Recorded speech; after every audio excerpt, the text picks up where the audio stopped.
Conversations with the Mind podcast, where we explore consciousness through conversations with interesting people. Our mission is to engage the collective mind piece by piece to bring greater clarity of mind to our listeners locally and across the planet, and to contribute to broaden the shared experiential knowledge and wisdom of existence. I heard about like why we call a foot 12 inches, and that was like tied to like the size of a king's foot back in the day. Was that, and that was, I mean, that's an obvious, that's a social construction. That's something that somebody made up, made up by humans. So we still like naturally divide that into 12 segments, right? And so I don't think that those two things are maybe related as much as I originally thought in my mind. Who knows? Could be. Yeah, I mean, I've seen patterns like sunflowers and things, how they spiral out, and Fibonacci spirals. Yeah. With phi. Yeah, exactly. There's a bunch of like numerologists and like numbers people out there that talk about how, like, when we do find like alien life and stuff, it's highly unlikely that they'll be like on a base 10 system for their math. Just because when you look in nature, there's rarely base 10 anything like on how nature organizes itself with numbers. It's always either phi or 12 or some more like evenly distributed, a little more like naturally occurring numbers and shapes and stuff. So it's kind of this idea that like we based our math off of kind of this weird, it's because we have 10 fingers and 10 toes is really why we base it off of it. Yeah. Which is, 10 appearing in nature, but like more common than not are kind of these like base 12 and base like 6 and 8 systems that appear in nature a lot more. Like music is like a base 8 and 4 for the most part. People love 4 on the floor, 4 evenly spaced things, but 12 is huge in like Latin music, and like polyrhythms are easiest to access in like 12 divisions with 4/3 and kind of feelings like that. So you can get more based on kind of like a fractal nature when you start working inside of 12, because you can divide it by 4s or divide it by 3s. There's a bunch of like new options instead of just like here's 4, it's 2 divided by 2 or whatever. It's even. You're kind of stuck that way. When you go to 12, you have a lot more different like subdivisions that you can like work in. So based on those ideas, like, what do you guys think are the potentials for like healing through sound, through music, by engaging like some of the more like the patterns that are found in nature more frequently? Or I've seen things about with cymatics and like different hertz and frequencies that have different effects on different organs and things like that. I mean, you guys have got to be somewhat hip to some of those effects, right? Dylan knows a lot about it. So I'm like kind of torn on that, because there's like definite like obvious things where they're like blasting cancer cells with like sound lasers now, and that's just like, that's not up for debate. There's this malicious cell and we're just destroying it with sound. You can't call that quackery or anything like that. We need a music tone like that for people's consciousness. Yeah, and that's a little tricky, because some sound healing that might work for some people isn't going to work for other people. And a lot of that depends on how receptive the person is. That's the same case for physical therapy and kind of all forms of therapy. You probably know this. Yeah, mental health too. You can drag a horse to water, but you can't make him drink. So I think sound therapy, things like isolation tanks, binaural beats, any form of therapy, like, you can present the tools with people, but it's really up for the user to make something out of it. You know what I mean? And use it the right way. And that's why I also have kind of mixed feelings on the whole psychedelics being completely introduced to the mainstream. Is like seeing how weed was treated and how capitalized, and it's just like, buy as much fucking goo as you can, get ripped on it. Right. I don't necessarily want people being able to go and buy as much mushrooms as they can and just absolutely rocking their mind. I don't think that's the They could go psycho. safe, right way of doing it. It's a tool that kind of needs to be educated and used properly instead of just diving, just like bonkers deep. Do I think they should be regulated and decriminalized? Definitely, though. Yeah, I'd hate for it to see, or hate to see it go like corporate, Yeah. I mean, I could see that being dangerous. Yeah. Think about how many alcohol-related deaths happen each year, and how that doesn't get a bad rap. And even with cannabis, like, the taxes are insane, like 25-30% on that. Imagine, then you're starting to tax nature in this other way, and who's getting the money for the taxes? I recently heard too that all that money that I thought was going to schools and education in our state from the marijuana tax stuff was not going to schools because the schools were also getting money from the feds, and the feds said you can't accept cannabis money. So the money, you know, all the good reason, all the good reasons. But that's just further reasoning why cannabis needs to be decriminalized. Yeah, totally. On a national level. That's, Absolutely. I mean, that's not even an argument these days. And I doubt many of your listeners out there are going to be like, hey, I'm anti-weed, but, I mean, cannabis was illegalized in the first place to, like, lock black people up for the most part, you know, and I mean, it never really caused a problem in society, ever. Just civil rights movement, like, popped off with Abe Lincoln way back in the day, you know, even pre-MLK, they're like, we need something to persecute black people with.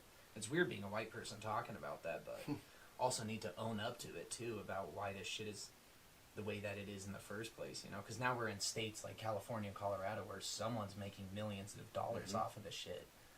Meanwhile, people are rotting in prison still over it, which is absolutely ridiculous. Yeah, and I've been seeing, you know, in the last couple of years, Big Pharma has been trying their best to, like, swipe up and stake claim to their part of the psychedelic movement, you know.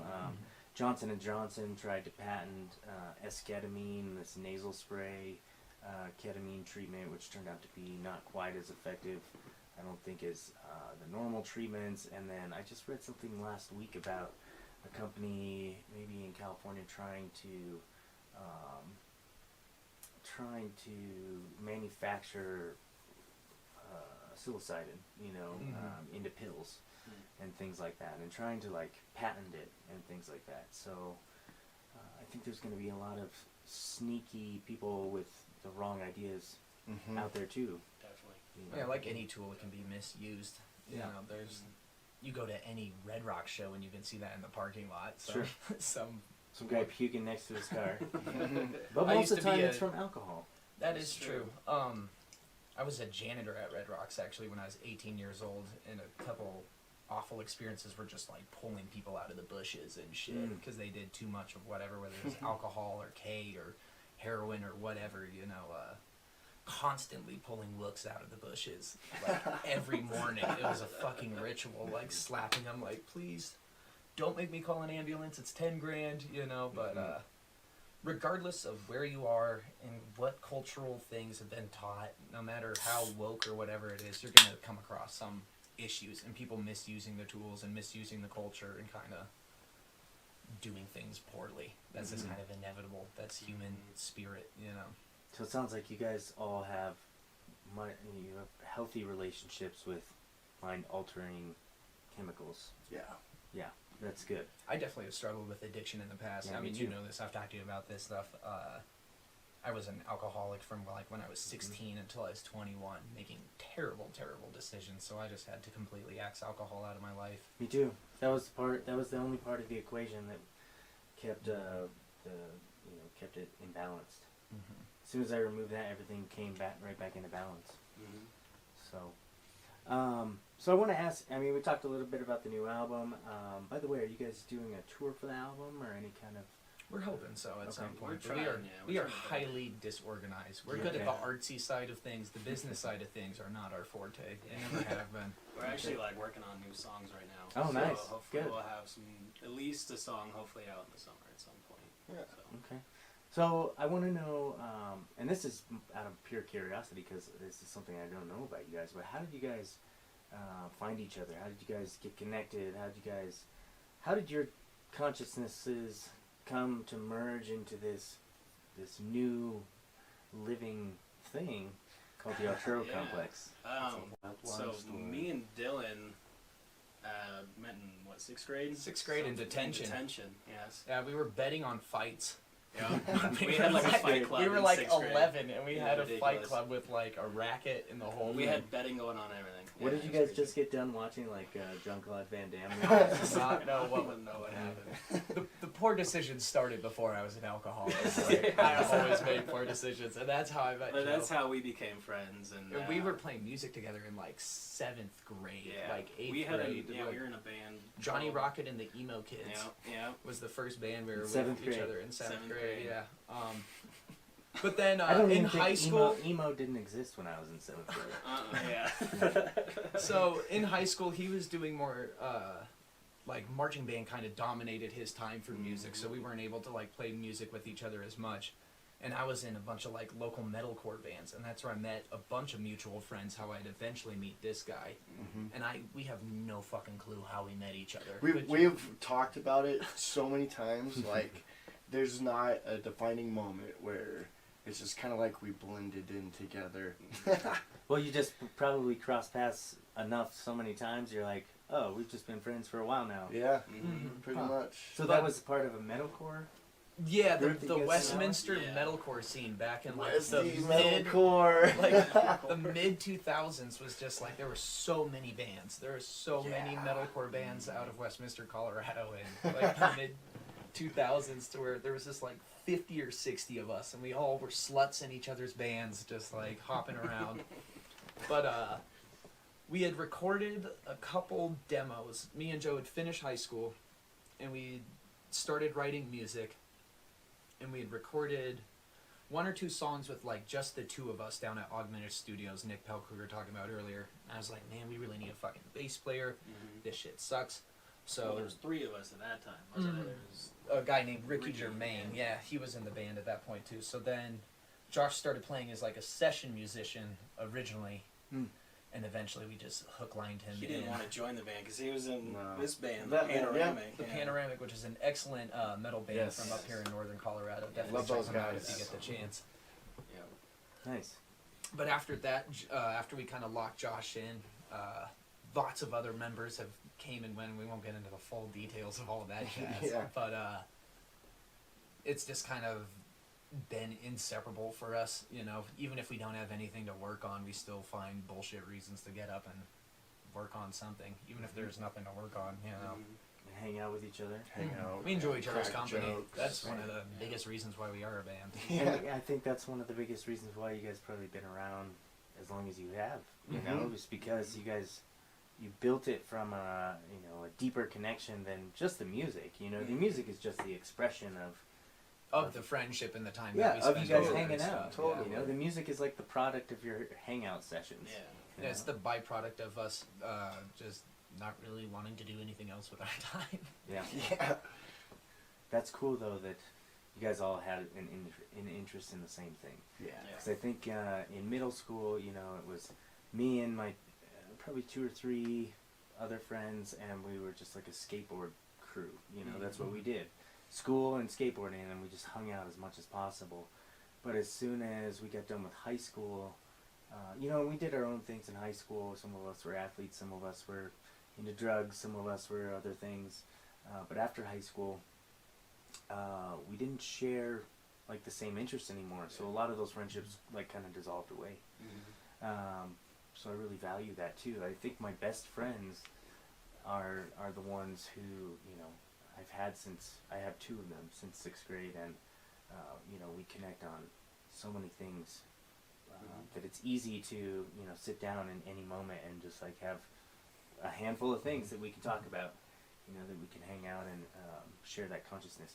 I don't know if you guys notice it, but you know, out in everyday life, you know, I interact with some people, and it just feels like that connection is not there. You know, like for some reason I cannot get my consciousness to merge with what you're trying to tell me here and connect with you on that level. Maybe because they're interested in the new Taylor Swift And album. whatever or it is, yeah. something like that. I have been called a weirdo and like a freak since I was like 5 years old. Like I figured out pretty early on that like normal people in me weren't gonna like vibe out too hard. I'm very good with like interacting with them, you know, I could be friendly, but like You can play their game. yeah, I can play the game definitely, but when it comes to like raw interaction, like I only hang out with fucking weirdos who I make like music and art with. I wish I hung out with other people more, but I just only like making music and art, and if I'm gonna spend my time, I hope you like doing what I like doing. I know that's selfish, but it means that me and whoever I'm working with at that time get to like grow together. We're not just sitting around shooting the shit or whatever. It's like every second that we're hanging out, at least something's going in some direction then. Yeah. And I think if you and your friends can find that, whether that's music or art or shit, these days you can make a living playing video games. If you and your homies want to just crank on video games, give it your all, you know, but like find a squad that you're passionate about something with and just give it your all. Yeah. And you'll be happier in the end of the day. Yeah. And always have something to, you know. Something to do, yeah. Whether you're with your squad or not, you know, so often when I'm sitting there, I'll be playing music and I'm like, oh, what will Joe do this? What will Josh do to this? You know, so keeping my homies in mind even when I'm by myself and cranking on stuff, using them as my inspiration, you know, to like keep going further even when they're not around is a super useful tool. What other, and you know, I think this, one of the most common interview questions for musicians is like, who are your influences, right? Who are your inspirations? But I want to ask that to you guys, but in a different way. And maybe not so much who are your musical influences and who's influenced you to like pick up a certain style, but outside of music, who have been your influences, people you've read and philosophers and things like that. Who have been your influences that also help shape your expression of music or your exploration of self through this art form? We all come from very different backgrounds. So we'll all have very different answers for this. Very different, which is so cool about it. It makes it super colorful, and you know, like each of us have had a different personal experience with it. But we can all come together and share that together, and I think it's beautiful. But anyway, as far as like influences go, like as part of my being, I guess, that's kind of a hard one to answer. I know my father is definitely a big influence on me. Just everything that he's taught me, and he just says, "To thine own self be true," is like his #1 catchphrase, and I take that with me in music too, and like being completely honest with myself in that moment, because that's a sacred moment for me when I'm playing, and like when I'm not honest with myself, and when I'm like not honest with like what I'm playing, like I'm thinking about something else, like I'm elsewhere, I'm not having a good time with it, I'm not vibing with my instrument, I feel like disconnected. But like when I'm true to myself and true to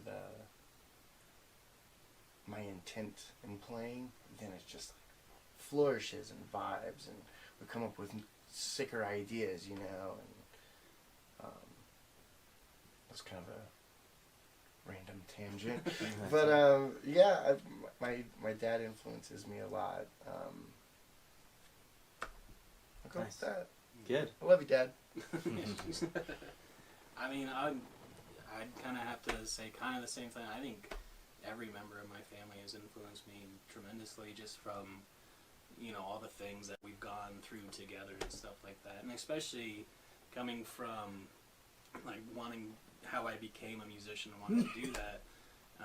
My mom is a classical pianist, and I grew up with that. Like, since the day I was born, we had classical music playing, like, all the time, you know.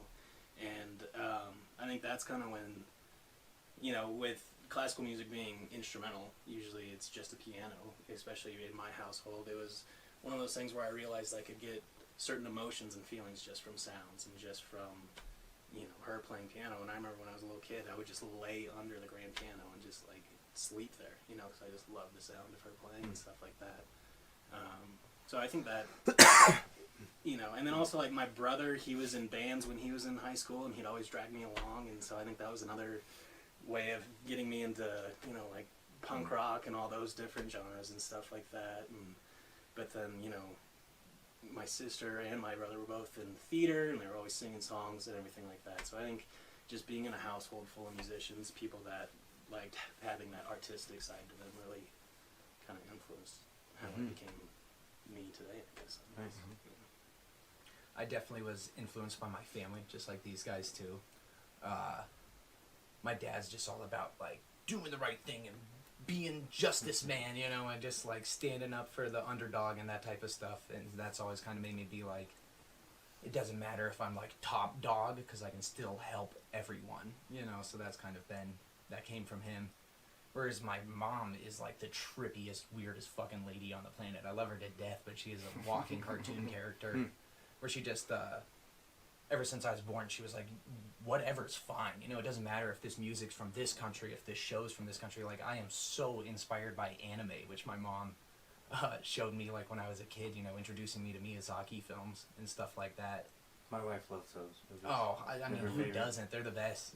But especially with, like, anime, there's always this moment, in regardless of what series it is, where, like, the hero just gets, like, beaten to a pulp, and it's like, this is it, this is the end, you know? It's that moment in the hero story where it's at its, like, absolute darkest, but then something happens, usually thanks to friends or inner light or whatever, that just, like, allows you to conquer whatever hardship that is and, like, do whatever it is. So just kind of that attitude and just carrying that into everyday life, even beyond music, you know, just interactions, whether it's running. I love long-distance running. It's a big passion of mine, but just that attitude of, like, it doesn't fucking matter if I'm broken. Sure. I just gotta push on further. I think, outside of family, I know that's such a weeb, ridiculous answer to say, but, like, I love the shit out of anime. Yeah, for sure. I think I get similar things from, like, samurai movies. Yeah. Exactly. You know, I watch those, and it like, I get done watching, I'm like, I can fucking be that honorable, too. I'm gonna go on this mission, you know? Yeah, it's this weird thing where in the traditional, like, hero story that, you know, you're taught in high school, it's like, here's the full thing, and the hero, like, saves the day, but they leave out this really important factor, which is, like, the hero has to, like, absorb the corruption of the world and, like, process it in a, like, an appropriate way. Yeah. It's not like you're conquering evil, you, like, absorb the evil into yourself and process it into something better, into something new. Preferably love, yeah, using alchemy, you know. Yeah, totally. It's so much less about, like, killing the dragon with the sword and, like, you know, identifying why was the dragon murking fools in the first place, you know, which is, at least to me, that makes you so much more of a hero than just, you know, saving the day. Sure. Is fixing the situation that made it to where you had to save the day kind of in the first place. Have you guys ever heard of The Hero's Journey? Oh, yeah. Yeah, for Right. sure. So, you know, for the listeners out there who might not be familiar, you know, I think it was it William James? That kind of identified it first, yeah. Yeah, and he, you know, he saw across cultures that, like, all these mythical stories all had, like, the same sort of cycle that the hero would go through, including, like, I don't even remember all the stages, but something like... It was you know, like you descend departure, to- and then you, like, usually come across some type of or no, mentor. the calling, Yeah, right? The calling, but then the refusal of the call, because that happens, and then, like, the acceptance, and then you go down into the cave, but you meet allies along the way, and you come out. Yeah, we were taught Dante's Inferno. Okay. That's what they, like, showed us in our high school to kind of, like, demonstrate that. I Right. remember learning those in tandem with each other. Yeah, so it's, you know, all these other stories in our culture are, almost all of them are based off of that, right? Yeah. Like Star Wars and, like, Yep. the Avengers, and all these things are about the hero going down into the depths. I even saw one on Rambo movies. It was pretty good, and it literally shows him, like, going down, like in Rambo Part 2, like, going underground in these underground Vietnamese caves, and it's like, see, he's going into the depths of the cave. And that's usually, like, the and worst part, where Yeah. he's, like, Yeah. absolutely defeated, you Yeah. know? But that happens to everyone Exactly. on a day-to-day basis. You know, you crash your car, you do this, you do that, like... Every day is a hero's journey. Exactly. You gotta wake up and you gotta go to bed at the end of the It's day. like those basic archetypes, if you will, of just living. I know, like the tarot has all of those different archetypes in it too. It shows the fool's journey, which is pretty much the hero's journey. You know, like the he starts out not knowing anything and then gets put into all these different situations that he would learn to either, you know, do this and live, or you're gonna die kind of things, and goes all the way up through the victory. And you know, I think because humanity relates to these certain archetypes and these situations, These and patterns that just tend to Yeah. repeat themselves. You were talking about, like, Exactly. simulation theory earlier, which is definitely a probable thing. So things like... They're just programs. Yeah, Yeah. like bravery. Is there a program for It's a program, bravery? yeah. then? Or love, or whatever. Exactly. So I don't think it's necessarily like a computer that we're Right. inside of, because our understanding of machines, but it does seem likely like it's some form of technology, heavy quotation marks on that, that's kind of building these this like codex, this like mainframe of like the rules and regulations, not just involving in physics, but also on metaphysics as well. Yeah. Whether that's like emotions or how you perceive things. And when you kind of disregard that coding is when you start to see like mental illness and stuff appear, you know, and you're kind of like, no, this isn't the way it is. And it's like, this is, you know, how the universe fucking works. Right. You're disregarding that, like... right, why are you fighting against your own coding? Exactly. Yeah. And when you were talking about that, yeah, I just got a flash of like, you know, because I believe a lot in like energy and frequency and wavelengths and things like that, and all matter is made out of this. And when you're talking about receiving downloads, you know, things like that, I was imagining picking up our signal of consciousness and interaction and these infinite slices of the universe through that means, through wavelength, through frequency, through vibration, you know, and how you know, maybe we've lost the ability to share thoughts across frequency, or like when I think of a friend and you know they call me the next day and I haven't talked to them in years, you know, there's something to that, you know.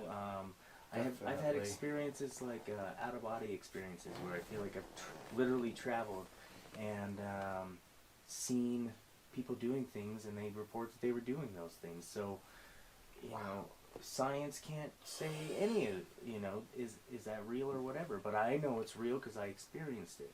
You know, I don't know where I'm going with any of this. But just off on a ramble about, I don't know. I think what we're talking about, all these experiences and consciousness and all this stuff is so broad and so vast, and so many different experiences of it. It's tricky talking about it in the first place, It just is. because there's so many different facets to it, and there's like infinite different ways that you can perceive and experience consciousness. Totally. Yeah. That's the point. Right? It's to where you kind of build your own story. Right. You are like the protagonist to your own story in the end of the day, so it's kind of important to make sure that you're keeping your like cycle of the hero's rhythm. You were saying like every day is a hero's like journey, right? Yeah. So kind of making sure that you have this like circadian cycle when it comes to that journey, and making sure that you're completing the appropriate tasks at the appropriate place. Like old saying I always liked is like, life's going to show you the same lesson again and again until you learn it, or it's like something along those lines. But it's like a video game where you can't move on to the next level until you've like passed the current one.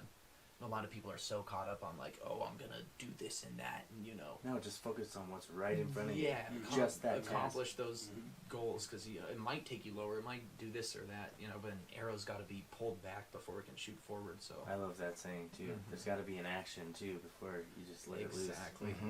So a lot of people are scared to do that thing that might seem negative, you know, whether it's moving to a new place, or you know, taking time off from your job, or you know, dating that person, someone who's telling you not to date them or whatever, whatever the hell it is. Oftentimes that like negative response, or like that negative thing, will be necessary, you know, if it like presents itself to you over and over and over again. Like, you got to deal with it somehow. Right. How do you guys deal with that kind of stuff? The stuff that keeps coming back and says, you know, you gotta face up. Well, I mean, you were talking about addiction before, and I remember my own path through addiction, and a lot of, you know, my addiction was just secondary to what was really going on, Right. which was, you know, self-hatred and neglect and abuse as a kid and things like that, and feelings of abandonment, and all that stuff had to be resolved before, you know, the addiction could be resolved.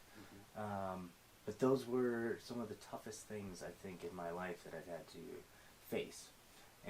But it felt necessary at the time. Like, if I wouldn't have, I probably would have died by now. But I feel a lot of people they're scared. They're scared to face those things. So how do you guys convince yourself or trick yourself, or you know, how do you proceed forward with courage or with blind ignorance to overcome like these challenges, these heroes' journeys that you guys go through every day, just like everybody else? You know? So it's like, at least for me, every problem is like a different puzzle, you know. So you can't treat every problem with the same thing. There's some problems where you just got to treat it with like blunt force, and there's some things where you have to tinker more, and there's some things where you have to just like let it sit and grow, you know. So I think kind of the first thing is identifying what the problem is, and then from there being able to identify how you deal with said problem. There's no sense charging into battle if you don't know who your enemy is. That's just a waste of time and effort. But if you can know how to defeat that demon, you know, if you can take the time to figure out how to defeat it, then you don't have to waste any energy fighting it then. You know, if you take that energy instead of fighting it and figure out, you know, ways and strategies of dealing with it, you can save yourself a lot of time and effort then just by taking time to reflect and have that conversation with the mind that you really need to. So you do your homework.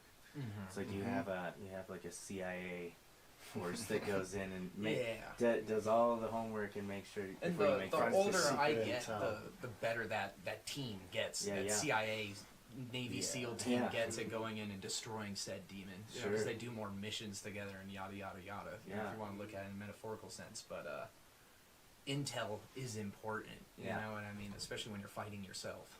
Wow. Like, Yeah, I think I get the best intel through like meditation practices. Yeah. For sure. Or definitely jujitsu too. Like in jujitsu, I'm faced every day with my ego and my mortality and all these things, and you can't like run off the mat and run away from it. Like you have to face that every day. So that gives me a good opportunity to practice that.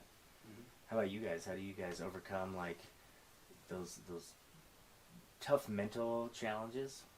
Yeah. Well, I think, I mean, the biggest thing to it is like recognizing that, because I think a lot of the times, like I said earlier, is like you only have one perspective. You have your own perspective, you know.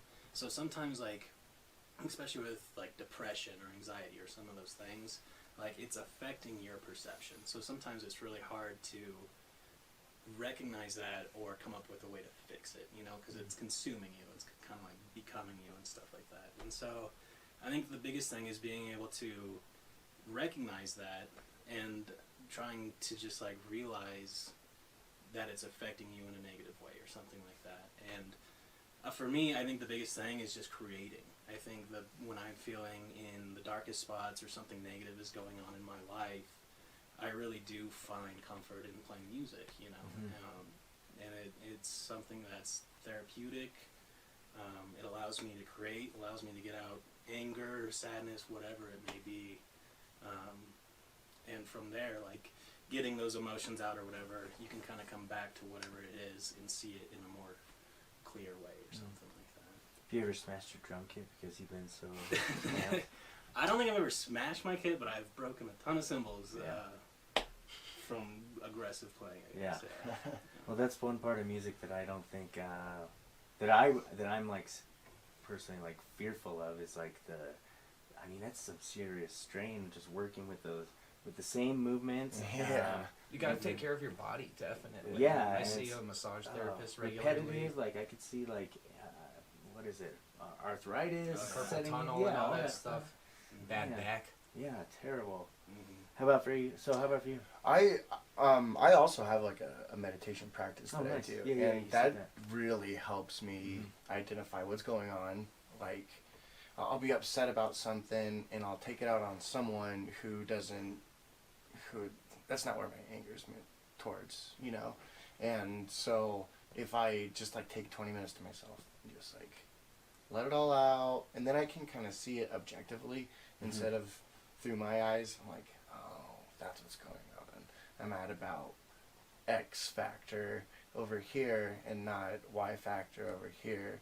So now I can kind of adjust myself and make adjustments accordingly, and or at least try, because it's a lot easier said than done to like alter little parts of yourself that you can identify, because it's always a struggle. But I mean, knowing that it's there is the first step, I guess.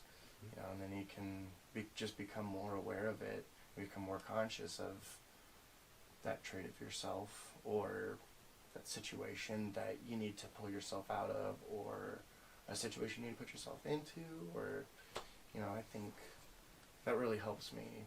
Just like having 20 minutes a day, breathe, let it all out, not even think about shit, just nothing, just completely void. And then when I come back to it, it's like, oh, now I have the answer.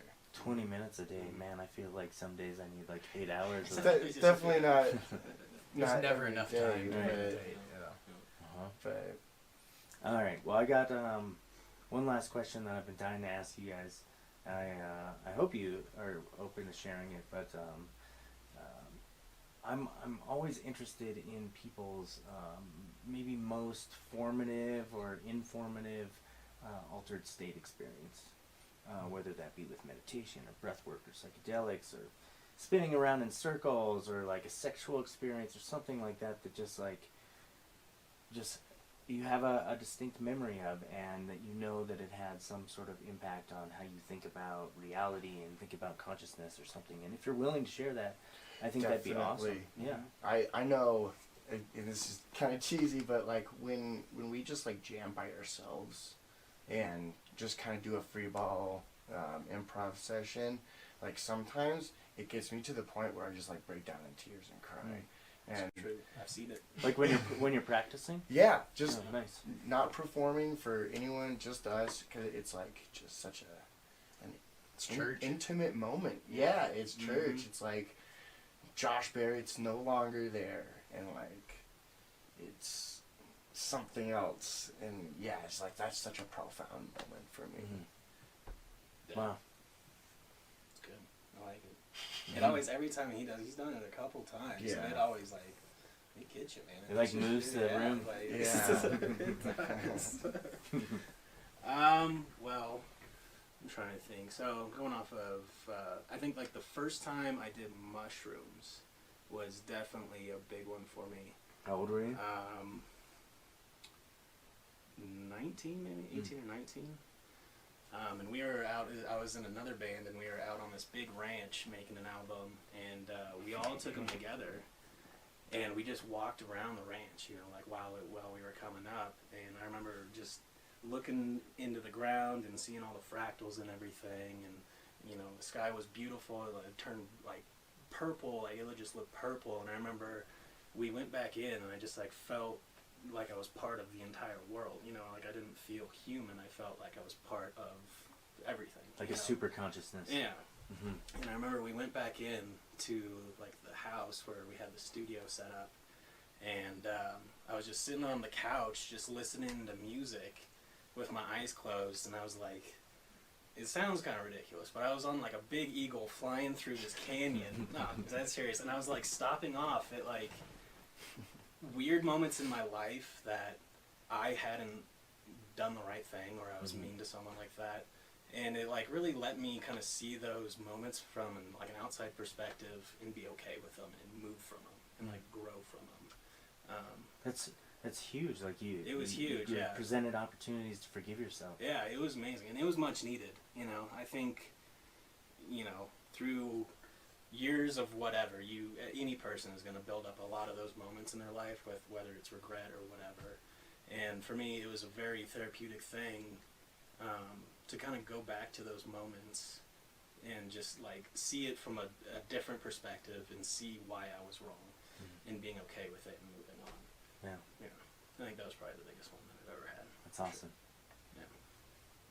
The biggest one. Shit. Well, The best for last right here. yeah. Biggest impact on you. Biggest impact. So, probably the moment that had like the biggest impact on my whole life. I was in Spain with my family, and we were in this cave system. And I was in a really weird point in my life. I had just dropped out of school for music, just because I don't know, I was lost. I didn't want anyone kind of directing me what to do with my life. Our band was just kind of starting up. I was just very confused about which direction I kind of wanted to take in my life. I was reading every single religious book I could find, whether it was the Bible or the Torah or, you know, Tibetan Book of the Dead, just grabbing every single fucking book on spirituality And I how could. old were you? I was 18 at the time. So around 18. the same age. Yeah, around the same age. I just recently kind of like really dived balls deep into psychedelics before this trip, and I was like, okay, everything I thought I knew was thrown out the window. What the hell is reality? And we were standing in this like huge cave system like the day after we had seen like these giant churches and these like beautiful mosques in southern Spain and stuff, and I'm standing in this cave system, I'm like, this is the closest thing to a church I've ever actually been in. Like, screw any of that other shit. Like, this is the real deal. And I kind of had this like sudden realization that like nature is my religion. Like, I'm a part of everything. Like, there is no like separation at all. We're all kind of, it was the most like beautiful moment of unison, especially without psychedelics too. Just be standing there next to my mom like, holy shit, like what the hell is this feeling coming over me? And it was really intense to kind of just like have like this information just like beamed into me, and just like this sudden like moment of just like, this is not necessarily the truth, but like a path that I can be okay with. I don't know if there is a truth to what the universe is, but this is like a path that I can be content with and, you know, happily navigate for years and years to come. Sure. Without like second guessing myself, I guess. It's a big moment for you. Yeah. The hero in the cave. The hero in the cave, exactly. Kind of going like full circle. Yeah. I don't think that was the lowest point of my life though. My lowest point had yet to come. That's saying so far, you know. Right. But it was kind of the moment where I was like given the tools to like start dealing with problems at all. Because up until that point, I just was like completely clueless to how self-development really worked at all. Sure. I was just like a leaf in the wind. But it was at that moment that I was like, okay, here's like a place. I'm amongst this giant infinite mesh, but here's like my place in the universe, in this giant infinite mesh at least, you know. Yeah, that's such an important insight to have, because people get freaked out either way when they hear like Buddhist concepts that say like you're just emptiness, you're nothingness, right? And then there's on the other side of the spectrum, still Buddhists too, that say you are God, you know, in the same sentence, right? And you're everything, and you are nothing. And for some people, they're like, what does that even mean? And the cosmos are so big, and I'm smaller than the grain of sand, you know, in the universe. And so what's the freaking point of life? Doing anything? Yeah. And so I think we all face those kind of questions, you know, which I think that's why I like to bring people like you guys on the podcast to talk about these things, because we do all ask these questions, and we're all trying to figure it out. And I think one of you guys mentioned it's a puzzle earlier. Yeah. You know? Yeah. And if that's what it feels like to me. It feels like humanity is a puzzle. It's a box of whatever 7 billion pieces that's been dumped out, and now it's time for us to like try and make the connections and figure out like, how does this thing come together, and how do we, with all the edges of the pieces constantly morphing at yeah, the same right, time yeah, too, yeah, and moving some around, dying and some you know, being born and reborn, and being eaten by worms and getting shot out Totally. of moms everywhere, and it just cycle repeats. Yep. So I don't know if it ever will be like a perfect image, but to kind of relate it back to music, there's harmonious chords, there's dissonant chords, but like people are like individual notes, and when we get together, we create chords and we create songs and shit. And create epic ballads. Yeah, and it depends on, there's going to be different cadences and, you know, bridge sections and this and that, and like the whole big metaphor of life being music is crazy, because at the end, the song does end. You do die eventually, and The song it's can't crazy. go on forever. Yeah, so at least for me personally, I'd like to put out as much music as I can before I die, you know, so it's this weird immortal shit. You know, I listen to Chopin all the time. Dude raged. Dude's going to be immortal forever, you know, like... It's a little bit trickier in the age of Spotify with this overabundance of artists, but like, who's to say 100 years from now our music still couldn't like have some, you know, 25-year-old laying there on the couch just like, yes, Right. Some impact. Like, Yeah, and like I don't know what kind of impact this podcast has, but I know that people do connect to it, and like you said, if even one person says that they've been affected by it, then I know that it's rippling out, and then there from that is rippling out and creating something better than what I found, right? Like I always want to leave something better than the way I found it. So I guess that leads me into a great segue into my last question for you guys, which is, you know, if you guys had, if you could, and I know this is a tough question for me to ask, and it's just because it's such a broad topic, but summing up like your total life experience, if you could share one piece of wisdom, self-knowledge, self-understanding with the audience that you think might land on somebody's ears to help them, maybe some information you wish you would have gotten back in the day but didn't get, you had to go get it the hard way, or something like that, something you could leave. Maybe this is your piece to the puzzle for now. What would that be? I guess for me it would be kind of pay attention to the dichotomy about like the relationship with yourself and relationship with others. If you want to make a positive impact in the world, you obviously have to interact with other people to some degree. So making sure that it's positive, but also having your interactions with other people influence you and making sure that you are pulling like positive things from them. You do not want to surround yourself with shitty people because that's going to have you making shitty decisions. The better people that you surround yourself with, the better decisions that you'll be making. That being said, to the dichotomy section, you have no control over other people's actions whatsoever. So a huge aspect of life is making sure that whatever piece of the puzzle you're thrown, you know how to deal with it. Whether that's, betrayal, people dying, bankruptcy, kind of whatever, making sure that you can figure out issues on your own without the helps of others either, which sounds, crazy because, love is supposed to get everyone through everything, but you have to have self-love kind of before anything else. That resonates a lot. And competence, too. Yeah. You gotta have confidence. Don't be a dumbass. Yeah. Let me take all that shit back. If I have any advice, it's don't be a dumbass. Don't be a dumbass. And that would be me speaking to myself Be good at 18 and like a month ago too. Be Just good don't at be a dumbass. Be good at relying on yourself, but also be good relying on other people. Yeah, You need to. exactly. Learn that what time you need to use both. Yeah, nice. Not for you. Yeah, I mean, it's kind of going off what he said, but I think the biggest thing is just be kind to people, love people, try to not turn away from someone just because you don't understand them or something. Like, try to understand people, and even if you don't agree with them or anything like that, be okay with that, and let people be who they are, because like Dylan said, you can't control other people. People are going to do what they do. So I think, love yourself, love other people, and just try to let people be them. Try to influence people, try to be influenced by people, but love yourself and love others. Nice. That's a good one. Yeah. Pretty much totally on the same lines. It's like, just remember that other person is you, just in another set of eyes, learning another set of experiences that go up into the conscious, and just understand that. And then what would you want done to you if you were that person? Usually what they need is kindness. They don't need someone being an asshole to them. Right. So it's like, would you do that to yourself? Of course not. You wouldn't do that to yourself. Well, you might, unless you don't love yourself. But Then you Like gotta it- look at that. yeah, like learn to love yourself, because you'll show that love to everyone that you go across throughout your day, throughout your whole life. Because you are to a certain degree, you are influencing everyone's life that you come into contact with.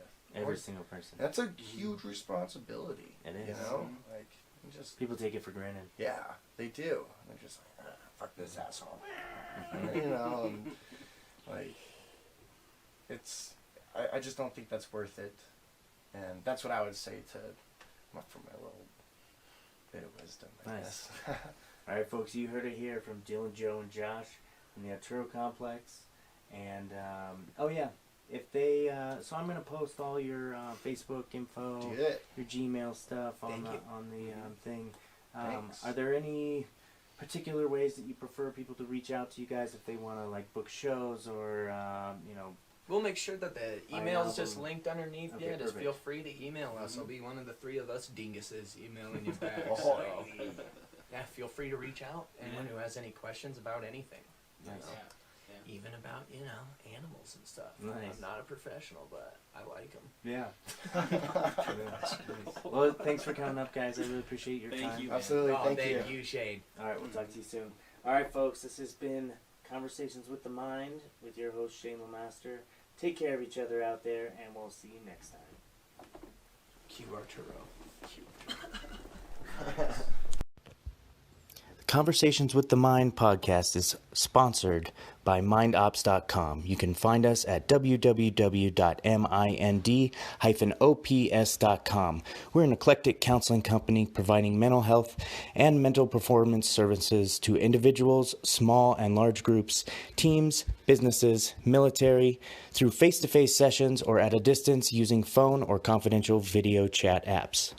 We bring a unique Buddhist Western lens and specialize in general psychotherapy for all mental difficulties, sport and performance psychology for performance enhancement, addiction counseling for any maladaptive or destructive habits, and psychedelic integration therapy to make the most from your visionary medicine work. We are available as well for corporate workshops to address the needs of your employees' wellness.